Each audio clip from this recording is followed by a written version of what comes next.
Hi, everybody. Welcome into Sports Talk Chicago. My name's Jon Zaghloul. Great to have you here. Channel 59.3, BPOD TV, and Roku. Big show today. The Bears on the road beat Las Vegas. We'll talk about how they did it in just a moment.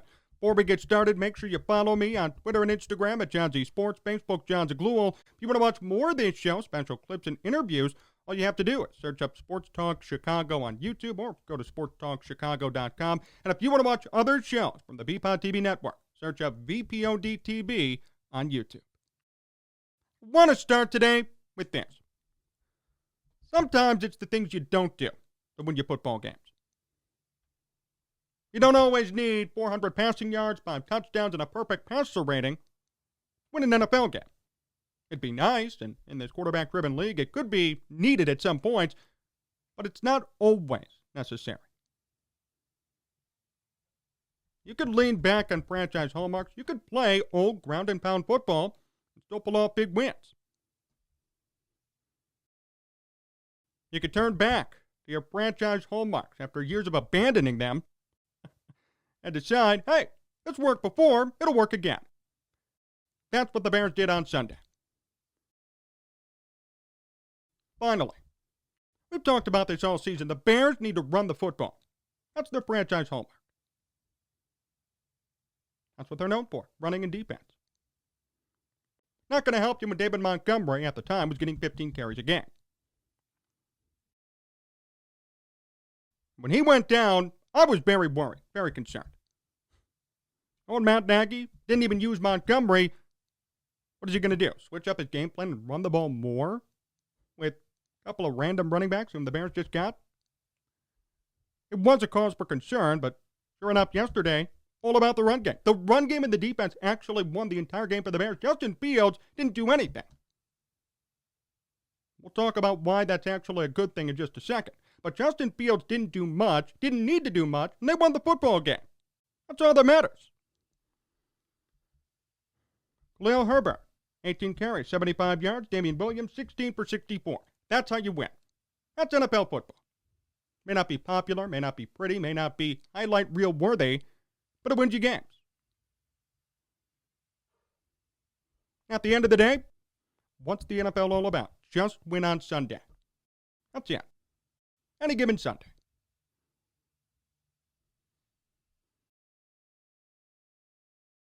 They did exactly what they needed to do. Wasn't flashy. We didn't see Justin Fields' highlight reel throws. We saw a good conversion on a 3rd down and 12. We saw 1 touchdown, no picks, no fumbles, no turning the ball over, good defense. That's a win. In my opinion, this was the best played game the Bears have had all season. And yes, that's keeping in mind the fact they only had 111 passing yards. Doesn't matter.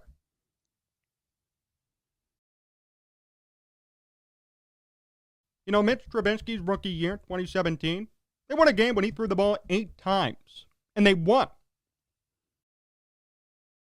Sometimes that's the way it works. You don't need to throw the ball 52 times like Big Ben or Pat Mahomes to win. And in fact, both of them lost by doing that.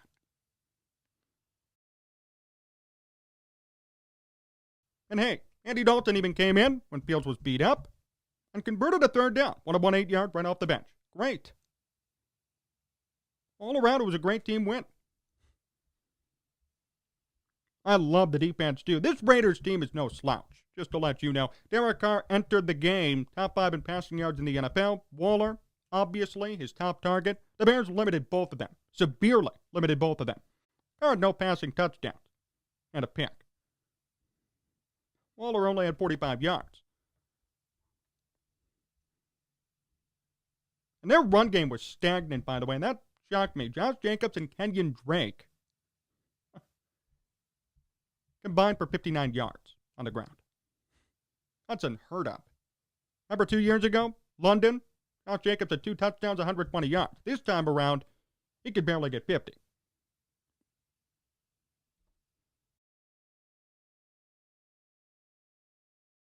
Here's the funny part, though. The Bears actually lost in total yards. They had less total yards. Didn't matter. The defense did a great job at bending, not breaking. Raiders had a couple of nice drives, don't get me wrong, but they could never put up points. Held the ball a long time, never did anything. They couldn't take advantage when they needed to, and that one turnover cost them too, the interception.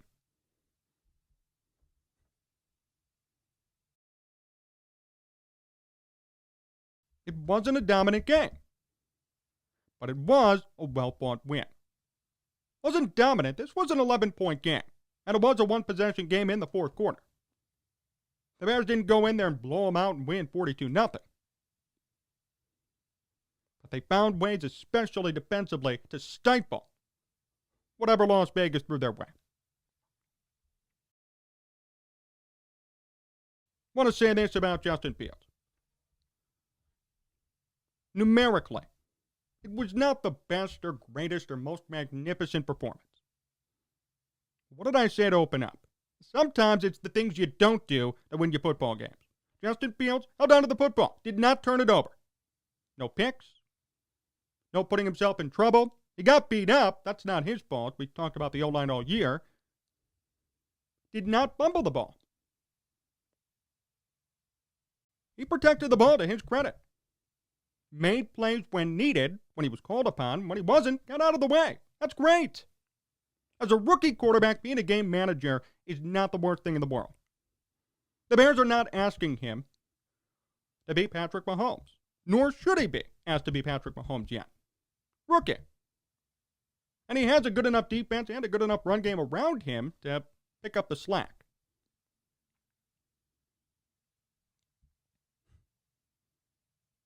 It's similar to Mitch Trubisky. I know Fields is better, but think about 2018 even. Mitch was not called upon to be Patrick Mahomes or Deshaun Watson. He was told, be yourself. And that was a 95 passer rating, 3,000 yards, decent season. And the Bears moved forward. The defense and the run game, Jordan Howard, propelled the team. This year, same thing. And there's nothing wrong with that. It's not Fields' time yet to be dominant. Not yet. He's not experienced enough. Doesn't know the NFL enough to sit around and throw the ball 300 yards every game. It's not going to happen. Nor is it necessary for the Bears to win. Have to think about what's necessary. What do the Bears need to win a football game? What's their formula? What's their identity? That's a big, big question mark for this team, but it's starting to come into focus a bit. Every year, you get about 5 or 6 games as an NFL team to establish yourself with an identity, with a formula to win. The Bears in 2018, their formula was running a defense, and Mitch Trubisky not turning the ball over. That's how they won. Could be the same this year. And every team's is different. So don't go off the Chiefs, don't go off the Ravens and say, oh, that's what the Bears need. No. They need their own. An exclusive one that caters to their needs and to their personnel and skill set and talent. That's what they're doing this year. They don't need an explosive quarterback. Be nice, but they don't need it right now. They need their defense to stay strong, which we saw. And they need their running game to turn it up, and they did. These are their second and third string running backs who are getting the job done.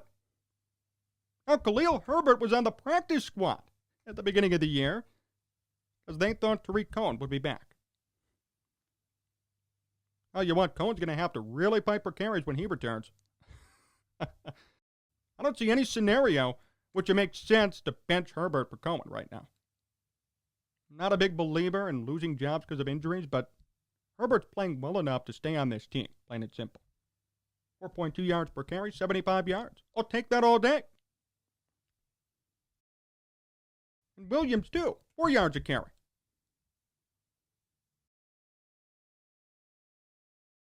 That's how you win. That's all you need. It might still be a quarterback-driven league. Everybody wants the big arm, the big talent. But I'll always contend that old-school football will still win you games. And it did for the Bears. And it always will for teams that can execute that plan. The Bears executed it. To their credit, to everybody's credit. Saw an article that said, too, Matt Nagy got out of the way. He did. Finally. I don't think he's a good head coach. I don't even think he's a good coordinator. His offense is impossible to run with any quarterback. But he got out of the way, as far as we know.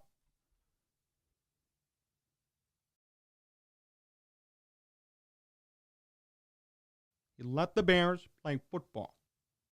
Didn't make it about himself. Now, that could change, because we saw it change last year, but as of now, he said, you know what? It's about the team. It's not about me. And that helped.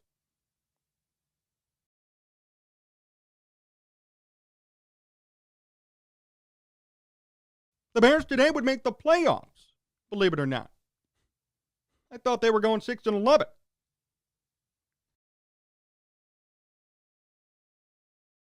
If they continue with this formula, if they could put up these numbers every game, 150 rushing yards as a team, great defense, and okay numbers from Justin Fields, they're going to be okay. I know some people may not want to see it happen, I know, because that would mean Matt Nagy and Ryan Pace stick around. And that is a scary thing to think about. I don't want them here. Just a couple of weeks ago, we all called for their hats, and rightfully so. And I still think when it's all said and done, even if the Bears make it in and they lose, whatever happens, we have to remember how this started. Matt Nagy was in the way. If Matt Nagy wasn't in the way from game one, the record could be even better.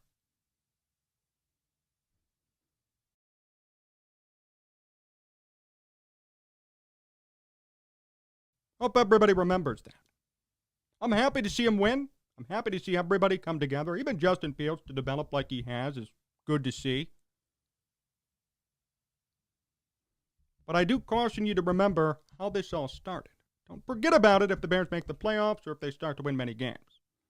If they win, if they go 10-7, if they get in, you best believe Matt Nagy's sticking around. And you know what? It's fine if he's not calling plays, but then what's his real purpose as a coach? What's he going to be doing? Nevertheless, Justin Fields had a good game. Good enough. They're doing exactly what they did, to an extent, like they did with Mitch Trubisky in 2018. And I know no one wants to hear that, and I don't mean that as a skill set comparison. I mean in general. The way he's being handled is the same way Mitch was handled. And there's nothing wrong with that to me right now. He's a rookie, needs to develop, needs to learn. And by the way, he's still getting beat up. He did have to leave the game yesterday for getting hit too much.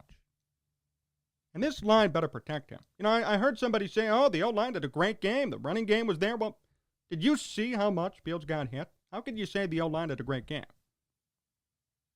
Fields was beat up. I know some of those hits were him out of the pocket running, but even in the pocket, he was hit a lot. There were a lot of penalties, but regardless, your body's taking that hit. Can you please protect him just a little bit more? That was my fear from the beginning. That's why I didn't want Fields to start right away. I knew this protection was not going to hold up. He would get hit and potentially hurt, and he did yesterday for a minute there, which I think scared everybody. They really got to be careful with him. Have to realize who he is. It's an investment, remember? Remember the Bears traded up to get him? Remember they paid him a rookie contract, and if he does well, they're going to pay him a long-term extension? It's an investment. Protect the guy. Come on. Got to be better than that. That's the one wobble I had with that whole game yesterday. Everything was perfect. The one small thing is better protection. Because guess what? If Fields is hurt, that's it.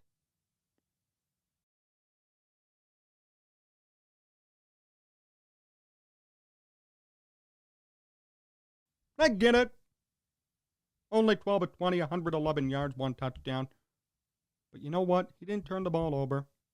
Stayed protective of the football. Got hit a lot. Never fumbled it. Never threw a pick. Didn't make a bad decision per se. And you know what? No decision is better than a bad decision. I'd rather the guy have no touchdowns, no picks, and 200 yards and the Bears win than 3 picks, 150 yards, and a loss. Like the Tyrod Taylor adage. Tyrod Taylor has one of the lowest touchdown to interception ratios in NFL history. Did you know that? Oh, but he doesn't throw the ball downfield enough. He doesn't throw it deep enough. You know what? The teams he's been on have won or generally done well or good enough. Why? He doesn't get in the way. Doesn't mean he's a superstar. Doesn't mean he's going to overtake the game and drive a team downfield and win. But it does mean you don't have to worry about the guy throwing 3 picks, fumbling the ball twice, taking the game out of your hands as a team. That's Justin Fields right now, too. I have no issue with that. You're going to hold on to the football, not make a bad decision, get out of the way, and have your team win? You're a friend of mine in my book.